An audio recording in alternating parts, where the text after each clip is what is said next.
మనము శ్రమ దినాల్లో మరియు శిలువ ధ్యానాలు చేసుకుంటున్నాం. మరి ఈ దినం కొరకైన ధ్యాన భాగం మత్తయి రాసిన సువార్త 5వ అధ్యాయం 43వ వచనం నుండి 48వ వచనం వరకు నేను చదువుతున్నాను. మరి బైబిల్లో ఉన్నవారు మీరు తెరిచి చూసుకున్నచ్చు. మత్తయి రాసిన సువార్త 5వ అధ్యాయం 43 నుండి 48వ వచనం వరకు. నీ పొరుగువాని ప్రేమించి నీ శత్రువును ద్వేషించుమని చెప్పబడిన మాట మీరు విని ఉన్నారు కదా. నేను మీతో చెప్పున్నది ఏమనగా, మీరు పరలోకమందున మీ తండ్రికి కుమారులై వినున్నట్లు మీ శత్రువులను ప్రేమించుడి, మిమ్మల్ని హింసించి వారి కొరకై ప్రార్థన చేయుడి. ఆయన చెడ్డవారి మీదను మంచివారి మీదను తన సూర్యుని ఉదయింపజేసి నీతిమంతుల మీదను అనీతిమంతుల మీదను వర్షము కురిపించుచున్నాడు. మీరు మిమ్మల్ని ప్రేమించి వారి పూర్ణ మనస్సుతో, పూర్ణ శక్తితో, పూర్ణ బలముతో ప్రేమించాలట. దీనివల్ల నీ పొరుగు అని ప్రేమించున్నాడు. అక్కడ చాలా బాగుంది. కానీ ఈ యొక్క మరి వాక్యంలో, ఈ యొక్క భాగంలో ఆయన నీ శత్రువును ప్రేమించమని చెప్పుచున్నాడు. మరి దినాల్లో మనం చూస్తే మానవులైన మనకి చాలా హెల్త్ కాంప్లికేషన్స్ వచ్చాయి ఈ శత్రువులను బట్టి. అంటే మనకున్న శత్రువులు ఎందుకు ఉంటారంటే ఒక జనరల్గా తీసుకుంటే కోపం బట్టి, ఆవేశాన్ని బట్టి శత్రువులు ఉంటారు. ఎవరికైతే కోపాలు ఆవేశాలు ఉంటాయో వారికి ఏంటంటే నార్మల్గా బీపీ కొంచెం రేజ్లో ఉంటారు, బీపీ హై ఉంటుంది. బీపీ బ్లడ్ ప్రెషర్ పెరిగిన వాళ్ళకి ఏముంటుందంటే అది డయాబెటీస్లో పెట్టవచ్చు. కార్డియాక్ డిసార్డర్స్ ఉంటాయి, కార్డియోవాస్కులర్ డిసీజెస్ అని ఉన్నాయి. ఇది ఇంకా ముదిరితే కొంతమందికి బీపీ ఏ రేంజ్లో ఉంటుందంటే వాళ్ళకి బ్రెయిన్ హ్యామరేజ్ కూడా వచ్చే అవకాశాలు ఉన్నాయన్నమాట. ఇంకా కొంతమందికి పార్కిన్సన్ అని వచ్చేస్తారు అనమాట. అంటే చేతులు అలాగా షేక్ అయిపోతుంటారు. బ్లడ్ ప్రెషర్ వేరియేషన్ వచ్చినప్పుడు వాళ్ళకి ఇలాగా చూసారో లేదు, చాలామందికి ఇలా చేతులు వణుకుతూ ఉంటాయి. కిడ్నీ కూడా ఇంపాక్ట్ అవుతుంది. మరి మనకి కోపం వచ్చినప్పుడు మనకి అల్సర్ వస్తుందట. కోపం వల్ల వచ్చేది ఏంటంటే మన శరీరంలో, మన డైజెస్టివ్ సిస్టమ్, మన ఇంటెస్టైన్లో అల్సర్ ఒకటి ఫామ్ అవుతుంది అనమాట. తెలియని గ్యాస్ ఫామ్ అవుతుంది. అంటే ఇవన్నీ ఒక చైన్ సిస్టమ్ అనమాట. అంటే మనము కోపమించడం వల్ల, లేదా మనకి శత్రువులు ఉండటం వల్ల చాలా చాలా చాలా చాలా డిసార్డర్స్ వస్తుంటాయి అనమాట. కానీ మరి ఈ శత్రువులు లేకుండా ఎవరు ఉండగలరు? ఇప్పుడు వాళ్ళు నన్ను అడిగితే శత్రువులు ఎవరని యేసు ప్రభుని ఒక అతను అడిగాడట. మరి నిన్ను వల్లే నీ పొరుగు వారిని ప్రేమించడం, ప్రభు నా పొరుగువాడు ఎవడని అడిగాడట. కానీ ఇక్కడ యేసు ప్రభు మరి శత్రువుని ప్రేమించినప్పుడు ఎవరు అనలేదట, ఎవరు ధైర్యం చేయలేదు నా శత్రువు ఎవరని. ఎందుకంటే అందరికీ బహుశా శత్రువులు ఉండుంటారు. మరి దీనిపైన కామెంట్ చేస్తే మనం ఎక్కడ బుక్ అయిపోతామని ఎవరు ఏం మాట్లాడలేదు. ఇప్పుడు నన్ను అడిగారు అనుకోండి, శత్రువులు ఎక్కడ ఉంటారు, ఎవరు ఉంటారు, ఎవరు అసలు శత్రువులు అంటే? బొమ్మలు అయితే అసలు కొద్దు ఉండదు శత్రువులకి.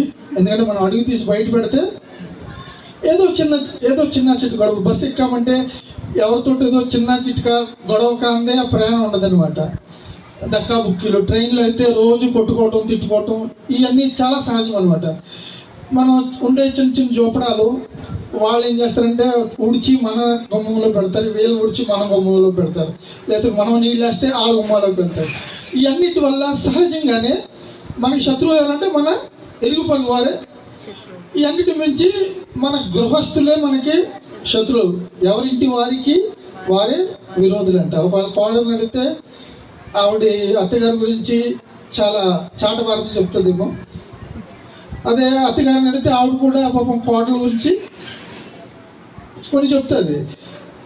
అల్లుడిని అడిగితే మామ గురించి చెప్తాడు, మామ అడిగితే అల్లుడు. ఇలాగ సహజం. ఇవన్నీ శత్రుత్వాలు. బైబిల్లో డెఫినేషన్ ఏంటంటే శత్రువు అంటే ఎవరంటే మనం బాగా అర్థం చేసుకోవాలంటే మన చెడు కోడేవాడు మనకి శత్రువు. మనకి చెడు తలపెట్టేవాడు, మనకి హాని తలపెట్టేవాడు మనకి శత్రువు అనమాట. మరి ఇక్కడ బైబిల్లో యేసుప్రభు చాలా బాగానే చెప్పేసాడు ఏమని, మరి శత్రువుని ప్రేమించండి అని.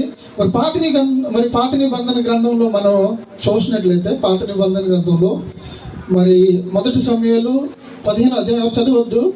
అక్కడ మరి దేవుడు సమూయేలును సౌలు రాజు నదికి పంపించాడు. సౌలు రాజుకు ఒక ఆజ్ఞ ఇస్తున్నాడు, ఏంటంటే నువ్వు అమాలేకుల్లో అందరినీ హతం చేసేయమంటున్నాడు. అమాలేకులు అందరినీ, ఎందుకంటే వారు మరి వీళ్ళు ఐగుప్తు నుండి మరి వారిలో స్త్రీలనేమి, పురుషులనేమి, మరి పశువులనేమి, మరి చంటి పిల్లలనేమి, పసిపిల్లలు కూడా విడిచిపెట్టదు. ఎవరిని విడిచిపెట్టకుండా అందరినీ హతం చేసేయమన్నాడట. మరి ఈ రోజుల్లో చాలామంది మరి అన్యులు పాత నిబంధనలో మరి మీ దేవుడు ప్రేమ అంటున్నారు, మరి ఈయన హతం చేసేయమని అన్నాడు కదా. మరి ఆ బైబిల్లో మరి హతం చేయమని ఒక చోట చెప్తుంటే మరి ఇక్కడ యేసు ప్రభు మరి కొత్త బోధన ఎందుకు బోధిస్తున్నాడు? మరి ఎందుకు కొత్తగా నీ శత్రువుని ప్రేమించమంటున్నాడు? ఒక మానవులుగా మరి మనము ఆలోచన చేస్తే మనము సహజంగా శత్రువులను ప్రేమించలేము, ఎవరు ప్రేమించలేము. బహుశా వాడిని విడిచిపెట్టి వచ్చేమో, వాడు బతుకని, వాడు సావని అని వాడిని విడిచిపెట్టి వచ్చి, కానీ వాడు మళ్ళా కలుపుకోలేము. అంటే మనకి హృదయము ఒక గ్లాస్ లాంటిదంట, అంటే ఒక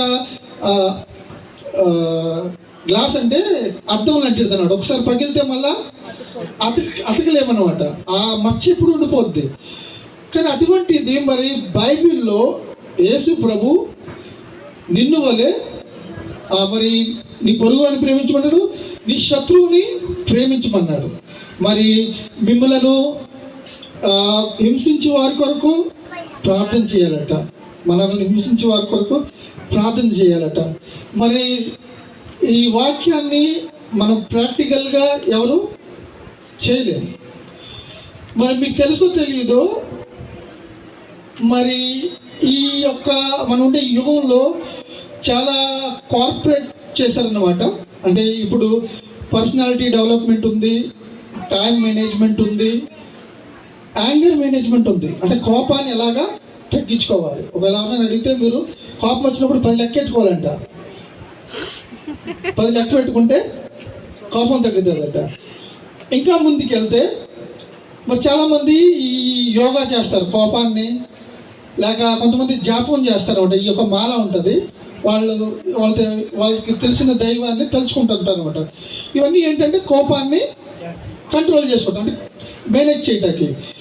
ఇప్పుడు మీకు బైబిల్ తెలిస్తే మీకు పైసా ఖర్చు లేదన్నమాట. ఇవన్నీ ఇప్పుడు ఈ time management, anger management, anxiety management, ఇవన్నీ ఈ కార్పొరేట్ ప్రపంచంలో వీటికి కొన్ని వేల రూపాయలు ఖర్చు పెట్టి జనాలు ఇవన్నీ నేర్చుకుంటున్నారు. కానీ దానిపైన మరి మాస్టరింగ్ చేయలేకపోతున్నారు. అంటే ఎన్ని చేసినా సహజంగా లోపల ఉన్న బీజం అది చనిపోతుంది అన్నమాట. ఏదో కొంతకాలము దాన్ని అంచవచ్చు, కానీ తర్వాత అది టైం వచ్చినప్పుడు అది బస్ట్ అవుతుంది. ఏం బోధిస్తుంది? ఎందుకు యేసుప్రభు ఏదైనా కొత్త బోధన ఆయన స్టార్ట్ చేశాడా, లేక నిజంగానే ధర్మశాస్త్రాన్ని మరి నెరవేర్చడానికి వచ్చాడా?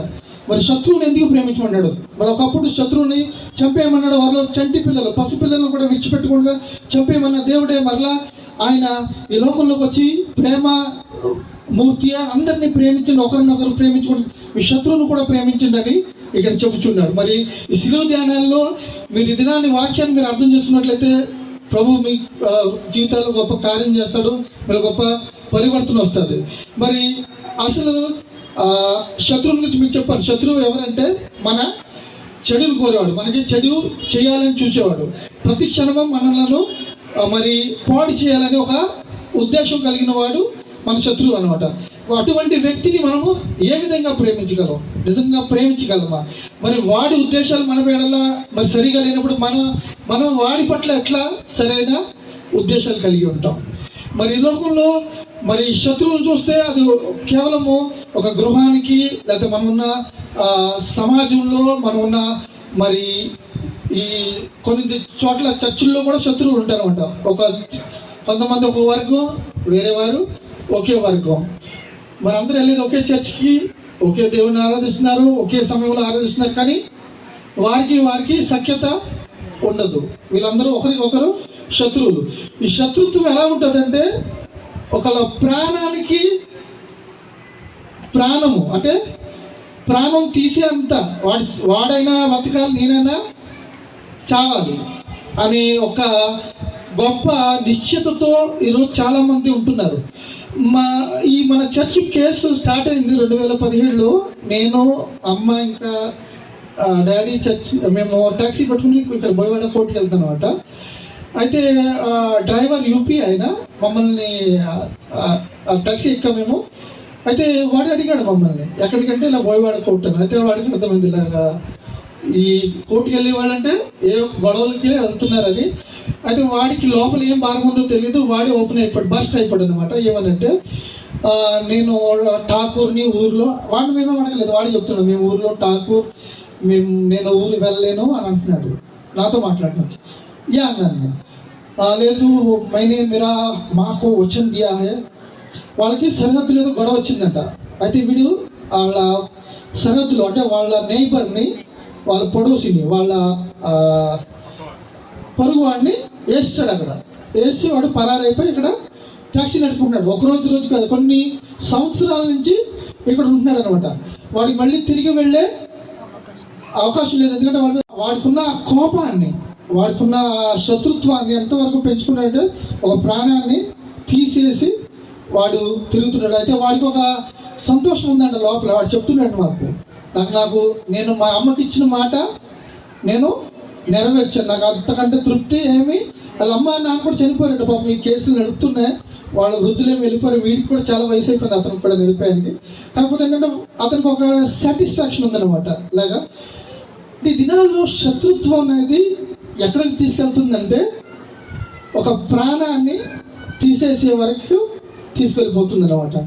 మరి అటువంటి పరిస్థితుల్లో యేసుప్రభు అన్నాడు నీ శత్రువుని ప్రేమించమంటున్నాడు. మరి మిమ్మల్ని హింసించే వారి కొరకు ప్రార్థన చేయరట. మరి ఎలా చేయగలం? ఒక అతను వాళ్ళ భార్య ఫోటో పాకెట్లో పెట్టుకుని తిరుగుతున్నాడట. మరి మధ్య మధ్యలో తీసుకుని బిప్పి పెంచుకుంటున్నాడంట, ఏదో వాడు గొడవడించుకుంటున్నాడంట. మరి అడిగారు చాలా మంది, బాబు ఏంటి నీ పరిస్థితి, అసలు ఏంటి ఆ ఫోటో ఎందుకు చూసుకుంటా, ఎందుకు ఇలాగా ఊగిపోతున్నాడు అంటున్నారు. మీకు తెలియదు అసలు నా పరిస్థితి ఏంటి, మీకు తెలియదు, నేను చెప్పలేను అన్నాడు. ఏంట్రా బాబు చెప్పు అంటే, మరి శత్రువు ఎక్కడో ఉండదు, మా ఇంట్లోనే ఉంది, దాన్ని ఏం అనలేకపోతున్నాను అక్కడ నేను. ఆ యొక్క ఉక్రోషం, ఆ లోపల ఉన్న సల్ఫర్ అనమాట, ఆ గంధకం బయటకు వెళ్ళినప్పుడల్లా అటు బయట బర్స్ట్ అవుతున్నాడు అనమాట. అగ్ని గంధకాల పేలి మళ్ళీ చల్లబడి మళ్ళీ ఇంటికి వస్తున్నాడట. చాలామంది పరిస్థితి ఈ విధంగా ఉంటుంది. కానీ అసలు బైబిల్ మనకి ఏం బోధిస్తుంది?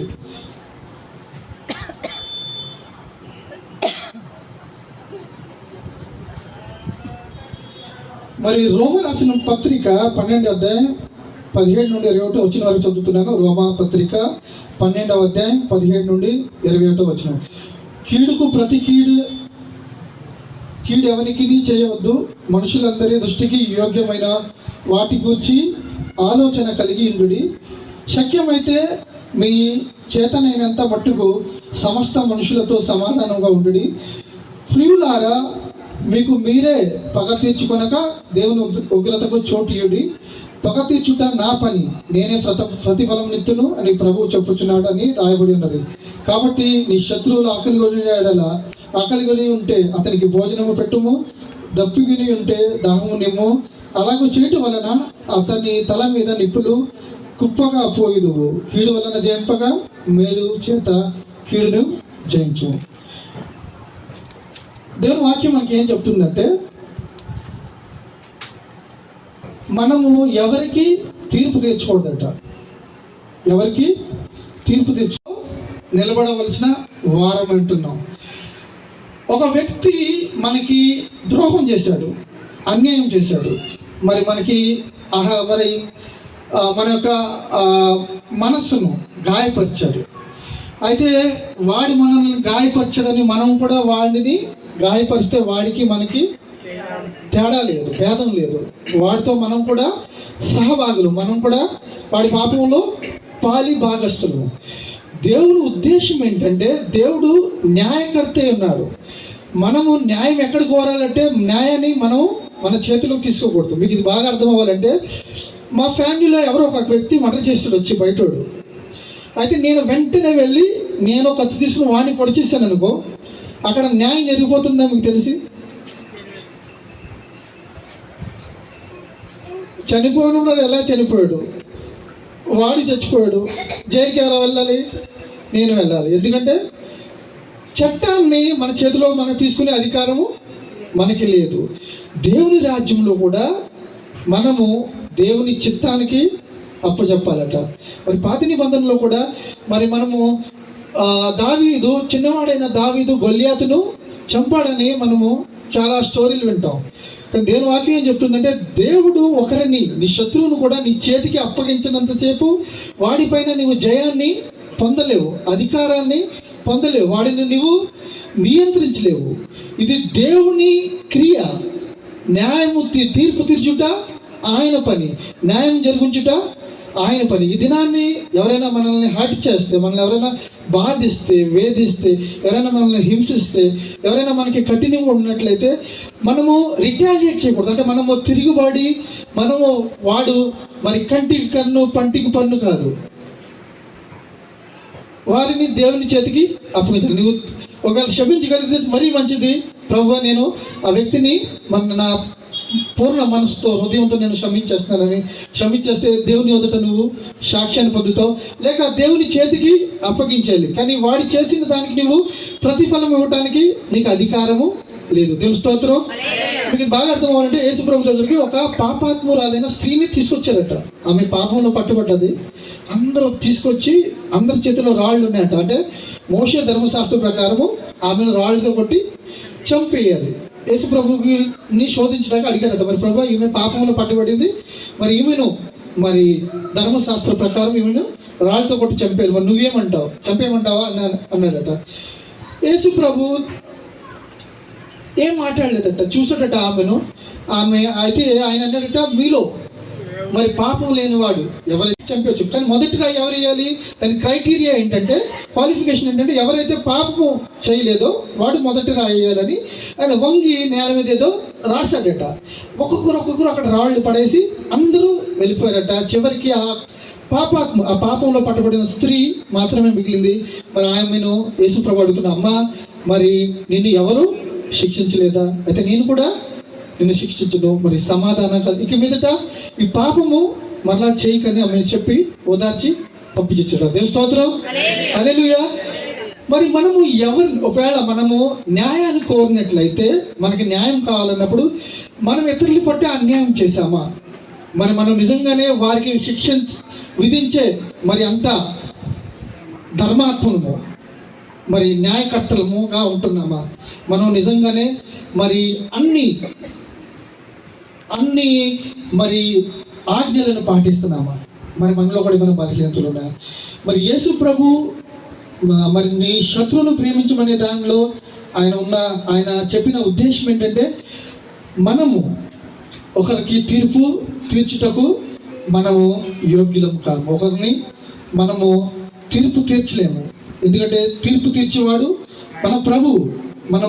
మనకి జరిగిన అన్యాయము, కష్టము, నష్టము, మరి బాధలు ఇవన్నీ మనం ప్రభు సన్నిధిలో పెట్టుకోవాలట. మరి కీర్తన 8వ అధ్యాయంలో మరి మానవుని గురించి ఏంటంటే, నువ్వు నరపుత్రుని జ్ఞాపకం చేసుకుంటకు వాడు యాపాటి వాడు నువ్వు దేవుని కంటే వాడిని కొంచెము తక్కువ వారంగా చేశాడట. మరి మనము దేవుని కంటే కొంచెం తక్కువ వారము. చాలాసార్లు మనము దేవుడిగా ఫీల్ అయిపోతాం, దైవంగా ఫీల్ అయిపోతాం.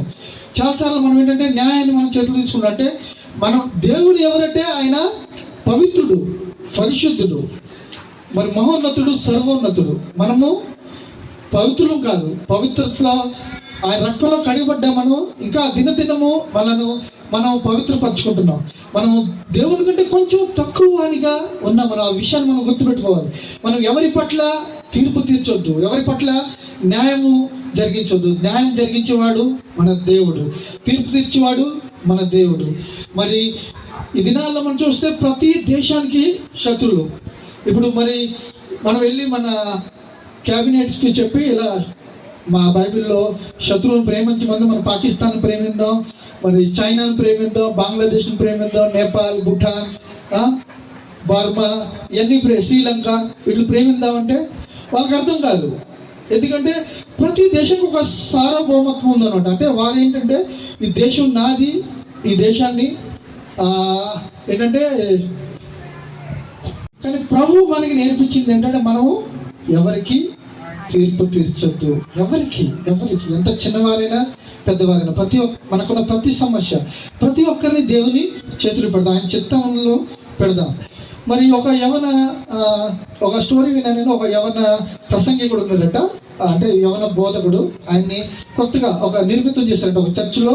ఆయనను మరి ఒక సంఘ కాపరిగా నిర్మితం చేసినప్పుడు ఆయన మొదటి ప్రసంగం చేయటానికి ఆ చర్చిలో నిలబడ్డాడట నాకులాగే.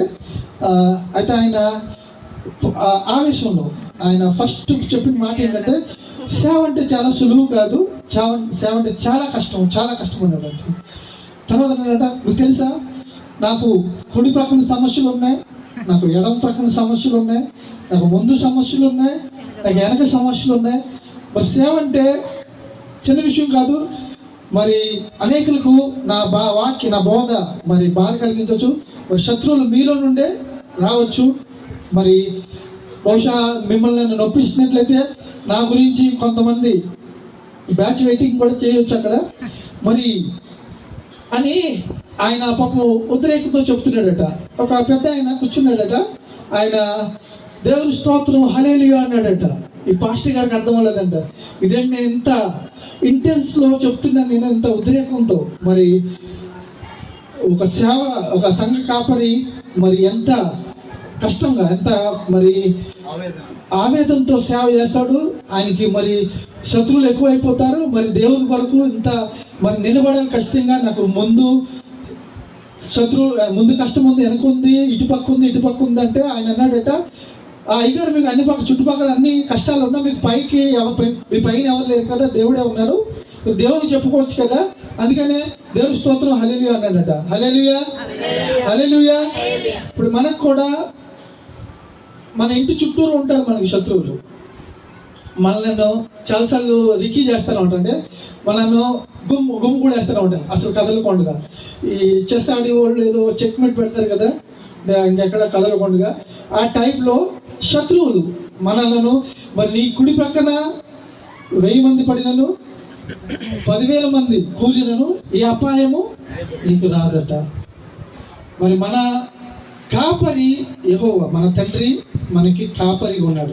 మరి దినాన్ని మీరు ఎవరినైనా శత్రువులు ఎంచినాడలా మరి ఎవరి పట్లైనా మరి కఠోర హృదయం ఉన్నట్లయితే మీరు మనస్ఫూర్తిగా క్షమించాలని దేవుని వాక్యం కోరుతుంది. ఎందుకంటే మనం ఎవరికి తీర్పు తీర్చకూడదు, మనకి దేవుడు అధికారాన్ని ఇవ్వలేదు. సమస్తాన్ని మనము ఆయన చేతిలో. యాంగర్ మేనేజ్మెంట్ ఇవన్నీ చేయని అవసరం లేదు. ఏ యోగా కానీ ఏ జపాలు కానీ ఏమీ చేయని అవసరం లేదు. మీకున్న ప్రతి సమస్య, ప్రతి శోధన, ప్రతి బాధ ప్రభు చేతిలో పెట్టండి. మీ శత్రువులను ప్రభు చేతిలో అప్పగించండి. ఆయన తీర్పు తీర్చినాడు. మీరు తీర్పు తీర్చడము, మీరు న్యాయాధిపతులు కాదు, న్యాయవంతులు కాదు, మీకు అధికారం లేదు. మనకున్న ప్రతి సమస్య కూడా మన ప్రభు చేతిలో పెట్టినట్లయితే ప్రభు మన కొరకు కార్యాలు చేయనే ఉన్నాడట. మరి ద్వితీయోపదేశ కాండము 20వ అధ్యాయము 4వ వచనం చదువుతాను. ఒక 5-10 నిమిషాల్లో ముగిస్తాను, మరి మనకి సమయం అవుతుంది. వనకకుడి, వారి ముఖమును చూచి బెదరకుడి, మీ కొరకు మీ శత్రువులతో యుద్ధము చేసి మిమ్మల్ని రక్షించేవాడు మీ దేవుడైన యెహోవాయే. చాలాసార్లు మనకున్న సమస్యలను బట్టి మనకి భయం కలుగుతుంది. మనకున్న మరి పరిస్థితులు బట్టి మనము ఆవేదన చెందుతాం, కలత చెందుతాం. మరి దేవుని వాక్యం ఏం చెప్తుందంటే, మీకున్న పరిస్థితులను బట్టి మీరు భయపడిన అవసరం లేదు. శత్రువుకి మీ పైన అధికారం లేదట. శత్రువు మనల్ని జయించలేడు. మనము దేవుని చేతిలో మన జీవితాన్ని పెట్టేస్తే మనము సురక్షితంగా మరి ఆయన సంరక్షణలో ఉండగలుగుతాం. మరి కీర్తనకారుడు కీర్తన 108:13 ఏమంటున్నాడంటే, దేవుని వలన మేము శూర కార్యములు జరిగించేదము, మా శత్రువులను అనగదొక్కువాడు ఆయనే. మరి మనము మానవులుగా ఒకవేళ తీర్పు తీర్చడానికి లేక మనకి కలిగిన అన్యాయాన్ని ఎదిరించడానికి మరి మనము ప్రయత్నం చేస్తే, మనం 1 కొడితే వాడు 2 కొడతాడు, తర్వాత మనం 2 కొడితే వాడు ఇంకా దీనికి ముగింపు అనేది ఉండదు. కానీ దేవుని చేతిలో ఒక పాత్ర ఉన్నదట. ఆయన న్యాయం ఏ విధంగా ఉంటుందంటే, హిందీలో ఒక పదం ఉంది ఏంటంటే, భగవాన్ కా లాఠీ ఆవాజ్ నే కడతీ అట. అంటే ఆయన కొట్టినప్పుడు అది సౌండ్ రాదట, కానీ అది దెబ్బ ఎక్కడ తగలలో కరెక్ట్గా తగులుతుంది. చాలాసార్లు మనం ఏంటంటే ఆవేశంలో చాలాసార్లు మనం నేను ఎవరో తెలుసా, నా వెనకాల ఎవరున్నారు, డామ్ డూమ్ డూమ్ అని చాలా ఆర్భాటం చేస్తాం. తర్వాత ఏముండదు, అది తర్వాత అన్నీ కూల్ అయిపోతాయి అనమాట. కానీ దేవుని కార్యాలు ఎలా ఉంటే ఏముండదు అనమాట. అంటే సౌండ్ లేకుండా, ఇప్పుడు ఏదో వర్షం రాకుండా ఉరుములు మెరుపులు చేస్తాం మనం. కానీ దేవుడు ఏంటంటే సునామీ తీసుకొస్తాడు, తెలియదు ఎవరికి ఎప్పుడు వచ్చింది ఎప్పుడు వెళ్ళిపోయిందని. మొత్తం దేవుని చేతికి అప్పగించాలి. మరి దినాన్ని విశ్వాసిగా ఇది దేవుని యొక్క ఆజ్ఞ. కేవలం నీ పొరుగు వాడిని కాదు, నీ శత్రువుని కూడా నువ్వు ప్రేమించాలి. ఎందుకంటే వాడు నీకు శత్రువు కాదు, వాడు అవివేకి, వాడు దేవుని ఎరగిన వ్యక్తి. కానీ నువ్వు దేవుని వాక్యాన్ని తెలిసిన వ్యక్తి. నీకు దేవుని యొక్క మరి బలము, దేవుని యొక్క శక్తిని తెలుసు. మానవునిగా నీకున్న పరిమితి జ్ఞానం, నీకున్న పరిమితి శక్తి, నీకున్న పరిమితి గల మరి బలము నీకు తెలుసు. మరి ప్రతిదీ మనం దేవుని చేతికి అప్పగించినట్లయితే దేవుని కార్యాలు మనం చూడగలం. మరి చాలామంది ఈ విషయాలు తెలియక మరి శత్రువులను పెంచుకొని, మా ఫ్యామిలీలో ఒక స్టోరీ చెప్తాను నేను ముగించే ముందు. మా తాతయ్య గారు, అంటే మా మమ్మీ వాళ్ళ డాడీ, ఆయన లైఫ్లో ఒక పెద్ద సంఘటన జరిగింది. అప్పుడు నా వయసు 7-8 సంవత్సరాలు, బహుశా అప్పుడే నాకు ఊహ తెలుసు. మాకు ఊర్లో మా తాతయ్య వాళ్ళకి ఒక చిన్న షాప్ రన్ చేసుకునేవారట, కిరాణా కొట్టు. కిరాణా అంటే మరీ ఎక్కువేం కాదు, చిన్న వస్తువులు అమ్ముకునేవారు అనమాట వాళ్ళు. అయితే వీళ్ళ కోళ్ళు కూడా పెంచుకునేవారు. అయితే వీళ్ళు పెంచుకున్న కోడి పక్క వీళ్ళకి ఒక సందు ఉంది, ఆ సందు అవతల వేరే ఇల్లు ఉందట. ఆ ఇంట్లోకి వెళ్ళిందో ఏదో జరిగింది, వాళ్ళు కొట్టడం ఏదో జరిగింది. ఈ ముసలాయనకి అది కొంచెం నచ్చలేదు. అయితే తిట్టుకున్నారనమాట. వీళ్ళని తిట్టాడు, వాళ్ళు తిట్టారు. అయితే ఈ గొడవ పెరిగి ఈయన అతన్ని గెంటితే అతను ఇలాగా పడిపోయాడు. అయితే వీళ్ళకి ఒక అరుగు ఉందన్నమాట, దానికి కోణం ఉంటుంది కదా, చాలా షార్ప్ ఎడ్జ్ ఉంటుంది అనమాట. ఆ అరుగు పట్టు ఇక్కడ కొంచెం ఈ కంటి పైన కొంచెం లేచింది, స్కిన్ రప్చర్ ఇలా లేచిపోయింది. అంటే వాళ్ళ ఇంట్లో వాళ్ళు లేడీస్ బయటకు వచ్చి అబ్బా చంపేసాడు, ఇంకేముంది, చచ్చిపోయాడు అని బాగా హంగామా చేస్తారన్నమాట.